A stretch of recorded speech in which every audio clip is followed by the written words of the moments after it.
A França está na semifinal da Copa do Mundo do Catar, vai enfrentar Marrocos. Já temos as semifinais definidas desta Copa do Mundo do Catar e você vem com a gente. Deixe seu like aqui no canal do YouTube Jovem Pan Esportes. Velho Vampeta, a França vence a Inglaterra e está nas semifinais. Vamp. Boa noite, Pedro. Boa noite a todos, né? Aquela lá é pra um, né? Aquela lá tem várias, viu, galera? É. Tem várias. Tem Ali, ali, pá, tamo em tudo. Todas as plataformas. Né? A França aí chegando de novo a mais uma semifinal. Né? Eu acho que foi o jogo mais difícil contra a Inglaterra, que tem. Tava falando com você aqui, a Inglaterra que tem um time bastante forte, um banco bem forte, mas não deu. O Harry Kane teve a chance de fazer o pênalti, poder empatar e poder ter mesmo levar ali pra prorrogação. Um jogo difícil. Pra mim, daí sai a campeã. A não ser que a Argentina passe e o Messi esteja naquele dia mesmo endiabrado, né? Mas pelo conjunto da obra, as duas seleções que têm os melhores jogadores é, pra mim, França e Inglaterra. Rivalidade não só de futebol, rivalidade de país, guerra, tudo, mas deu a França, né? E o Giroud, hein? O Giroud, Pedro, na Copa do Mundo passada não fez um gol, foi campeão do mundo e agora vice-artilheiro. Atrás de quem? Do Mbappé. Mbappé tem 5, o Messi tem 5, mas não conta na disputa de pênalti, né? Quer dizer, o Messi com 4, o Giroud com 4. Vice-artilheiro da Copa do Mundo. Olha os franceses chegando de novo aí, tentando buscar o tri. E na história do futebol, só o Brasil ganhou 2 seguidas, né? A França pode igualar esse feito do Brasil. Marcou o gol da vitória, Giroud recolocou a França na frente do placar, gol importante. E a Itália, o Piperno me falou, a Itália 34-35. Fábio Piperno, que já está chegando nesse Canelada também para analisar a vitória da França. A França que está na semifinal da Copa do Mundo do Catar, terá pela frente agora Marrocos, né? Mas venceu hoje a Inglaterra. Jogo bom, jogaço. Você conferiu aqui pela Rádio Jovem Pan com o nosso Gabriel Dias. Eu já vou chamar o Fábio Piperno, mas antes eu estava falando aqui do Giroud, ele que recolocou a França na frente do placar, marcou o gol da vitória. Depois de um cruzamento do Griezmann na medida, o Griezmann tá jogando muita bola também nessa Copa do Mundo. Agora ele tem 53 gols, o Giroud, tá? Ampliou a sua hegemonia, é o maior artilheiro da história da seleção francesa. E aí, meu caro Fábio Piperno, muito boa noite. Inglaterra 1, França 2. A França está na semifinal da Copa do Mundo do Catar. Fábio Piperno. Boa noite, Pedro, Vampeta. Um grande abraço à nossa audiência.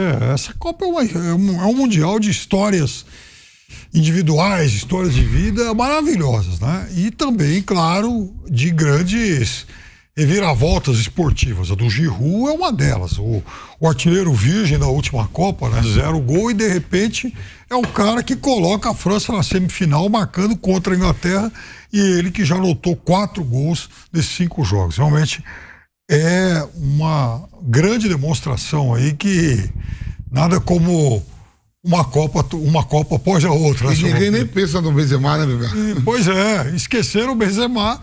E a França no caminho aí para ser bicampeã de forma consecutiva sem o Benzema. Eu acho que a França é a grande favorita a vencer esse Mundial, embora vai ter agora contra Marrocos um jogo que, além da questão esportiva de futebol, vai incluir um componente emocional muito forte, porque é um jogo do colonizador contra o colonizado. A gente sabe, por exemplo, que os marroquinos hoje já comemoraram, né, fanaticamente lá pelas ruas de Paris. E veja, Paris hoje tem 2 comemorações, né? A dos marroquinos que moram na França e também agora dos franceses. E nós vamos conversar com o nosso Pilhado. Fala, Pilhado. E aí, o que você achou dessa atuação da França? Baita jogo, França 2, Inglaterra 1, Pilhado. Fala, Pedrinho, velho Vamp, o pessoal que tá aí na mesa. Ó, aqui tá frio, hein? Eu desci de casa, não sabia que tava tão frio na rua. Pela primeira vez a gente tá pegando frio aqui no Catar. Hoje o tempo fechou, chegou até a chover aqui em Doha. Realmente, foi um belo jogo, né? Pra quem assistiu ao jogo, foi legal. Agora, eu sempre falei pro Vampeta que eu acho que ele supervaloriza o Kane, né? O Kane perdeu um gol cara a cara e o Keynes uniu a bola no pênalti que era para empatar o jogo. É o típico jogador que não ganhou nada. Pode jogar bem, pode ser um baita atacante, mas não ganha nada. Ele não ganha nada no Tottenham, chegou em final de Liga dos Campeões. Agora, quando pôde decidir, jogou bem, mas perdeu um gol cara a cara e ainda zuniu esse pênalti, né, nos minutos finais do jogo. Então é o que eu falo.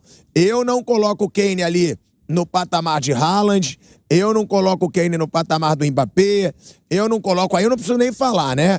Neymar, Messi. Eu acho que o Kane tá abaixo desses caras por isso. Porque é um belo jogador, mas eu acho que muitas vezes falta título, falta ser mais decisivo nos momentos importantes. E eu fiquei muito revoltado com o Kane. Até por isso que eu tô falando, que eu tava torcendo muito contra a França. Eu tava louco pra Inglaterra bater na França. E digo mais, acho que a Inglaterra até jogou um pouco melhor do que a França. Tá? Os dois tiveram chances de gol, mas a Inglaterra, na minha opinião, buscou mais o ataque, chegou a ser dominante numa maior parte da partida e é a melhor geração da Inglaterra nos últimos anos. Você tem grandes jogadores, você tem o Kane, você tem o Foden, você tem o Bellingham, você tem um time ali que sabe atacar, que sabe jogar coisas que a gente não vê há um bom tempo na seleção inglesa, desde aquela época ali de Beckham, Owen. Então, realmente, eu fiquei chateado, até por isso que eu tô cornetando um pouco aqui o Kane. E sobre a seleção francesa, agora é a final. Eu acho que a Argentina vai passar pela Croácia, eu acho que a França vai passar por Marrocos com facilidade, inclusive a Argentina não, vai ser um jogo chato, mas a França eu acho que passa fácil por Marrocos, mas também achava que Marrocos não passaria de Portugal. Inclusive, perdi uma aposta aqui, Vampeta. Apostei 100 catares com o Caio Rocha, meu amigo que estava aqui. Ele falou, vou apostar no Marrocos. Eu falei, você tá maluco? Vou te roubar que nem eu roubei o Vampeta. E aí, acabei perdendo 100 catares de reais aqui. Já perdi uma apostinha, vou tentar recuperar com você, velho Vamp. Mas eu tava brincando com os meus amigos. Inglaterra jogou bem, jogou como nunca e perdeu como sempre. A Inglaterra realmente sempre promete, sempre parece que vai chegar, mas depois daquela Copa do Mundo de 66, nunca mais a Inglaterra chega num título. E essa geração, eu acreditava que poderia chegar, jogou bem, mas acabou eliminada pela França. Eu acho, queria saber até dos amigos da mesa, que jogou até um pouco melhor que a França. Eu acho que a Inglaterra até mereceu passar de fase, mas a França, como uma das grandes favoritas e atual campeã mundial, vai para mais uma semi e quem sabe vai chegar aquele patamar que a gente falou do Mbappé. Um moleque que com 18 anos foi campeão, agora com 23 deve chegar a mais uma final e pode ter 2 títulos mundiais em 2 Copas disputadas, Pedro. O Pilhado falou do Harry Kane, que é o atacante, que não vai ganhar nada, que não ganhou nada. E aí, Vamp? Tem que respeitar. Mas o Kane joga demais, cara. É capitão do inglês time, um cara que tem uma conduta dentro e fora de campo muito séria, né? Ganhar no Bayern de Munique, você tá no Real Madrid, ele joga pelo Tottenham, né? Teve a oportunidade até de sair, vários times. Com o Lohri, né? Com o Lohri. Bateu um pênalti e fez. Então, aí o segundo, pô, ele joga junto há 4, 5 anos já. Então, mas o Lohri, duro, né?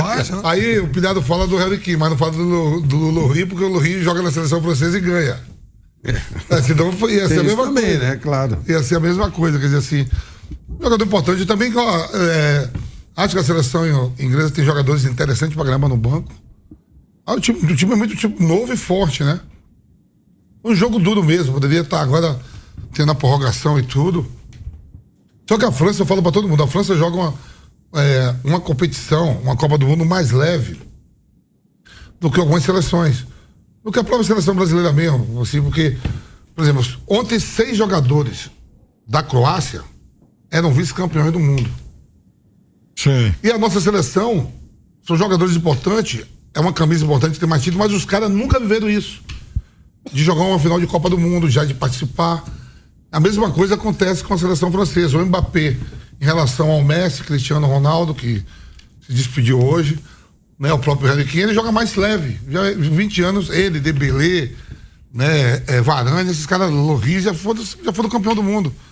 Há a pressão de ser campeão, de você disputar e ganhar, Mas tem seleções que nunca ganharam. Alguns jogadores não ganharam.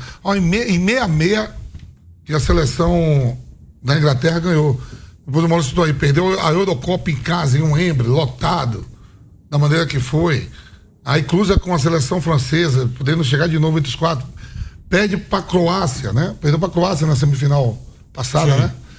Quer dizer, assim, uma pressão maior. O lance mesmo do primeiro gol, que o Bruno falou aqui, eu tava com o Pedro vendo, a gente contou, 4 caras foram em cima do Mbappé, 4. Ele achou uma saída, não é ele que dá o passe pra gol, mas ele tira 4 caras da jogada. Deixa 4 marcadores num tapa que ele dá, volta pra ele, a bola gira pro lado direito, volta, como é o nome desse... A menina, né? Chamonix. Qual é o nome dele? Chamonix. Ele parece Pogba, né? Novinho, né? O rosto de Pogba e tudo. E aí a pressão maior. A França chega... Ainda do Upamecano, ele quebrou a defesa da Inglaterra. Tá renovando. Ele vem de trás, ele vem limpando, abrindo, né? Eu até brinquei, falei que é o gol da Jovem Guarda, porque os 3 que participaram do lance, o mais velho deles tem 23 anos. E outra coisa, Pepe, na seleção, sem o Pogba e o Kanté, que são 2 monstros, vestindo, somente quando veste a camisa da seleção francesa, o meio campo ficou mais novo e mais rápido. Com o Rabiot, que o Rabiot teve problemas, era para ser campeão do mundo também, teve problema na outra Copa que até a mãe brigou, ameaçou de escampo, ele não foi pra Copa, foi convocado agora, ele ia tá aí na outra Copa, senão era mais um campeão mundial, joga mais tranquilo. E o que disse o Vamp, né, a França perdeu o Benzema, Pogba, Kanté, vários jogadores, mas ainda assim uma seleção muito forte, não tem como. Foi o melhor jogo da Copa, ô Pedro, e eu também lamento muito pela Inglaterra, porque eu achei o melhor futebol da Copa. Na verdade, eu achei a Inglaterra o melhor futebol desse Mundial por enquanto. Teve algumas boas atuações, inclusive hoje, como eu falei lá no começo, foi melhor do que a França, fez uma boa partida e acabou sendo eliminada. Também concordo com o Bruno e com o Mauro, uma hora essa seleção inglesa deve ser campeã, né? Merece ser campeã, até pelo futebol que vem mostrando. E sobre essa situação, né, que o Vamp também falou, o Bruno falou, de ser uma grande partida, eu lamento o fato de ter passado Croácia e de ter passado Marrocos. Porque Marrocos hoje abdicou de jogar futebol e passou. A Croácia, a gente viu vários jogos da Croácia nessa Copa, não jogou bem em quase nenhum e passou, tá na semifinal. A gente poderia ter jogaços aí na semifinal. Concordo com o Mauro, uma pena ter França e Inglaterra nas quartas. A gente poderia ter Brasil e Argentina numa semifinal. A gente poderia ter até mesmo França e Portugal. Apesar de Portugal, na minha opinião, não viver um grande momento, mas seria um jogo muito melhor do que França e Marrocos. A gente vai ter esses 2 times que abdicaram de jogar futebol e que, infelizmente, hoje, no futebol, times que ficam na retranca, muitas vezes jogando apenas por uma bola, passam, vão passando e às vezes times que jogam melhor futebol ficam para trás. Não foi o caso, claro, da seleção brasileira, que poderia ter jogado muito melhor do que a Croácia, mas agora eu acho que a final caminha muito para ser Argentina e França. Eu acho que a Argentina é favorita contra a Croácia, porque eu repito, não acho essa Croácia forte como era em 2018, também não achava que chegaria na final de 2018 e chegou, e acho que a França vai passar até razoavelmente fácil por Marrocos. A gente chegou a falar do Mbappé, né? Que o Vamp falou da jogada do primeiro gol. Teve uma jogada do Mbappé também no fim do jogo que mostra o quanto esse cara ele é diferente. Ele foi contra o Walker no mano a mano. O Walker é um jogador rápido, é um grande lateral. Ele deixou o Walker para trás de um jeito que o Walker sai na frente, ele passa como se o Walker fosse um lateral lento. Então, o Mbappé, ele é muito diferente. A velocidade, a explosão, ele também tem poder de finalização, vem dando assistência. É um cara que é muito diferente hoje em dia, na minha opinião, e que pode fazer a diferença até o final desse Mundial. Sobre o jogo de hoje, eu lamento realmente a Inglaterra ter saído nas quartas de final, porque para mim foi o melhor futebol da Copa do Mundo, é uma das grandes gerações desse Mundial. É uma Inglaterra que chegou na final contra a Itália, foi eliminada hoje na Eurocopa, foi eliminada hoje pela França, para mim, injustamente, porque fez um jogo melhor. E realmente, Quando eu falei do Kane, né, eu quis botar pilha no Vamp, porque eu sei que ele é muito fã, mas eu não coloco ainda o Kane nesse patamar do Mbappé, do Haaland, dos que já passaram, claro, Messi, Neymar. Eu acho que ele ainda tá um pouco abaixo. E hoje, a gente falou do pênalti, mas ele também teve um lance que ele ficou cara a cara com o Lloris e ele chutou em cima do goleiro. É o que eu falo, foi um lance fácil? Não. Mas eu acho que Romário faria, eu acho que Ronaldo faria, eu acho que grandes atacantes fariam aquele gol. E o Kane, na minha opinião, perdeu 2 chances claras hoje. Quando ele poderia ter sido o cara, o homem decisivo da Inglaterra numa classificação para uma semifinal contra a França, ele não foi. Sei, claro, que no Tottenham, como diz o Vamp, é difícil ser campeão. Ele enfrenta o Manchester City, ele enfrenta o Liverpool, ele enfrenta equipes bem mais fortes. Mas na seleção inglesa, com essa geração, ele já poderia ter sido campeão europeu, perdeu para a Itália na final. E hoje, para mim, claro, acho ele um baita jogador, mas poderia ter sido mais decisivo. Acho que ele teve 2 grandes chances e desperdiçou essas 2 grandes chances para levar a Inglaterra para uma semifinal.